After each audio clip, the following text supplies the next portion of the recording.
Hi there, it's John here from Redaka, and in this video I'm going to be showing you how to translate an image from Spanish into English. So on my screen now is the Spanish version that we're going to start with, and this is the English version that we're going to produce. So to get started, you come to the Redaka app, and then you just drag in the image that you want to translate. Here we go. Here, the image is loaded. From this drop-down, you can choose the type of translation service you want. So your options are to use Google Translate or human translation, for which we've partnered with the translation agency Gengo, or to do a manual personal translation if you want to do it yourself. In this case, I'm going to use Google Translate.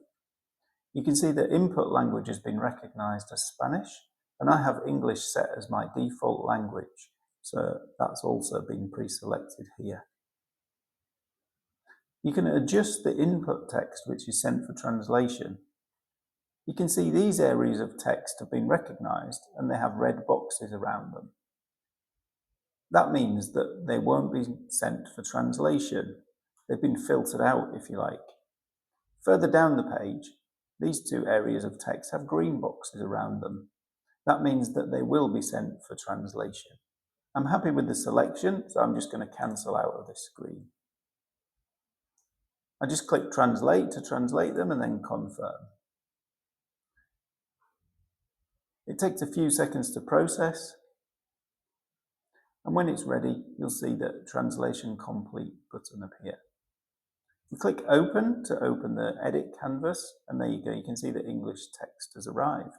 We try to match the colour, the font, and the size of the original text as closely as we can, but it's not always perfect, so you can make adjustments manually. Here, this area of text has been recognised as Roboto, whereas this area is Montserrat. Let's have a look at how the original looks by using this layer button. Okay, we need to make a couple of changes. First of all, I'm going to left align things. And then I think the Montserrat font is a closer match to the original. So I'm going to select both areas of text and I'm going to select it. Let's go for semi-bold. Okay, I'm happy with that. I'm just going to adjust the color slightly. You can choose any color you want, but I'm just going to make it white to make it stand out a bit better. One final check to compare to the original, and yep, I'm happy with that. I click Export to save it to my computer.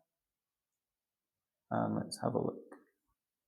Here's the downloaded version, which we've just done. And this was the original. So you can see it's a pretty good match.